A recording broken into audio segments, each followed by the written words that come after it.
ila waraajin lagu kalsoon yahay ayaa sheegay in ay go'aan gaareen guddigii uu taliyaha ciidamada xoogga dalka General Odawa Yuusuf Raage u saaray in ay baaraan dhulka ciidamada badda ee la sheegay in la boobayo. Taliyaha ciidamada badda Soomaaliya General Cabdixamiid Maxamed Dirir ayaa ka yaabiyay Soomaalida 20kii bishan kadib markii uu si cad Ra'iisul Wasaare Roble ugu eedeeyay inuu boobayo dhulkaas ayada oo kadib ay soo baxday in arrintaani ay qayb ka tahay dagaal cusub oo u dhaxeeya madaxweyne Farmaajo iyo Ra'iisul Wasaare Roble. taliyaha ciidanka xoogga dalka General Odawa Yuusuf Raage ayaa isla 20kii bishan magacaabay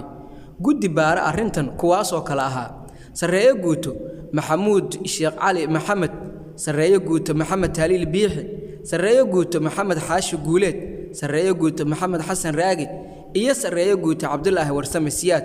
Sida aan xogta ku helnay guddigan ayaa gaaray go'aan ka kooban 2 qodob oo kala ah in Ra'iisul Wasaare Roble uusan wax shaqo ah ku lahayn dhulboobka lagu eedeeyay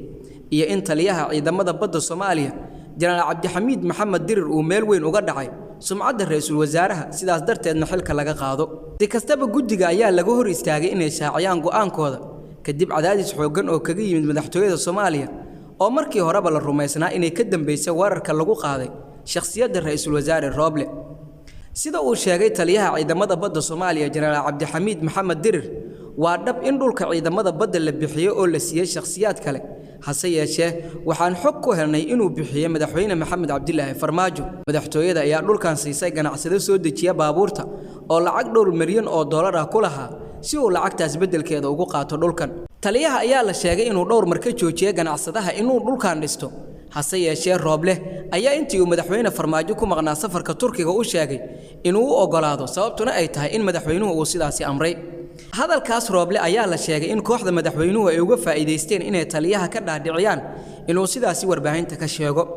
dhulkan ayaa banaanka u soo saaray khilaaf cusub oo mar kale ka dhex qarxay madaxweynaha iyo Ra'iisul Wasaaraha kaasoo dadka siyaasadda falanqeeya ay ku macneeyeen inuu noqon doono mid uu midkood ku baxo markan. dhinaca kale hogaamiyaha xisbiga wadajir Cabdiraxmaan Cabdishakuur Warsame ayaa shaaca ka qaaday in madaxweyne Farmaajo uu maalmahan ku howlan yahay abaabul ciidan iyo dagaal ka dhan ah Ra'iisul Wasaare Maxamed Xuseen Roble. Cabdiraxmaan Cabdishakuur Warsame oo qoraal soo dhigay bartiisa Facebook ayaa yiri Farmaajo wuxuu maalmahan ku howlan yahay abaabul ciidan iyo dagaal ka dhan ah Ra'iisul Wasaare Roble. mar wuxuu ka hadashiyay nin dhiiran oo isagoo garaadihii ciidanka xiran Ra'iisul Wasaarihi aflagaado ku dhoobay. Cabdiraxmaan ayaa sidoo kale xusay in madaxweyne Farmaajo uu abaabulay gudiyada doorashada si uu uga hor yimaado 7 xubnood ee laga eriyay guddiga xalinta khilaafaadka. wuxuu soo abaabulay guddiga doorashada isagoo diidan in la bedelo xubnihii guddiga xalinta khilaafaadka. waxaa xigay shirkii dhoolatuska ahaa ee saraakiisha ciidanka iyo wadooyinkii la xiray si loo baajiyo shirkii golaha wasiirada. waxaa intaasi dheer dacaayadda ACBB baraha bulshada ka wadaan ee Roble ku wajahan ayuu sii raaciyay hadalkiisa. Ra'iisul Wasaare Roble ayuu ugu baaqay inuu shaqadiisa ku aadan doorashada xoojiyo si dalka ay uga dhacdo doorasho lagu wada qanacsan yahay. hadalka ka soo yeeray siyaasiga Cabdiraxmaan Cabdishakuur Warsame ee ah eedda uu u jeediyay madaxweyne Farmaajo weli kama jawaabin madaxtooyada Soomaaliya. Ra'iisul Wasaaraha Soomaaliya Maxamed Xuseen Roble oo shalay gudoomiyay shirka toddobaadlaha ee golaha wasiirada ayaa sheegay inay jiraan dad dana gaar ah leh oo doonaya inay carqaladeeyaan arrimaha doorashooyinka dalka. Roble ma sheegin cidda ay yihiin dadkaasi hase yeeshee hadalkiisa wuxuu imaanayaa iyada oo khilaaf xooggan oo cusub uu kala dhaxeeyo madaxweynaha waqtigu ka dhamaaday ee Maxamed Cabdullaahi Farmaajo oo ka careysan ceyrintii Roble uu ku sameeyay xubno ka mid ah guddiga xalinta khilaafaadka ayaa la sheegay inuu isku dayayo inuu carqaladeeyo doorashada Soomaaliya. ugu dambeyntiina qoyska Ikraan Taliil Faarax oo ahayd sargaal ka tirsan hay'adda NISA oo la weysan yahay tan iyo 26kii Juun ee sanadkan lana tuunsan yahay inay ku maqan tahay gacanta NISA ayaa mar kale si adag uga hor yimid baaristii hordhac ahayd ee xeer ilaalintu ka soo saartay kiiska gabadhooda. qoyska Ikraan ayaa Ra'iisul Wasaare Roble ku eedeeyay inuu ka been sheegay ballanqaadkii uu kal hore ka sameeyay baarista kiiska Ikraan sidii ay cadaaladda u heli lahayd isla markaana uu kiiska u gacan geliyay tuhmanayaashii NISA ee loo haystay sida ay sheegeen.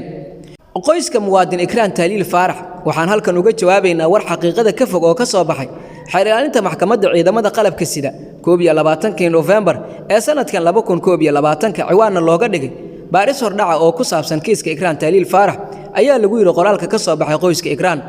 waxa ay sheegeen in warbixin baariseedka uu xeer ilaaliyuhu ka sheegay warbaahinta dawladda ay khilaafsan tahay habraaca loo maro baarista faldambiyeedyada. xeer ilaalintu waxay si cad ugu sheegeen qoyska iyo qareenkoodaba inaysan u suurtoobin baarista kiiska sabab la xiriira in saraakiisha NISA ee eedeysanayaasha ah ay suurtaa ku sameeyeen baaritaanka kiiska iyaga oo cadeeyay in xaaladda taagani aysan saamaxaynin in baarista la sii wado qoyska ayaa si adag u sheegay in xeer ilaaliye uu dambi cidna ka baabi'in karin isla markaana uusan awood u lahayn inuu xiro kiiska furan maxkamadda sharciga waxay intaasi ku sii dareen in xeer ilaaliyaha shaaciyay baarista hordhaca ah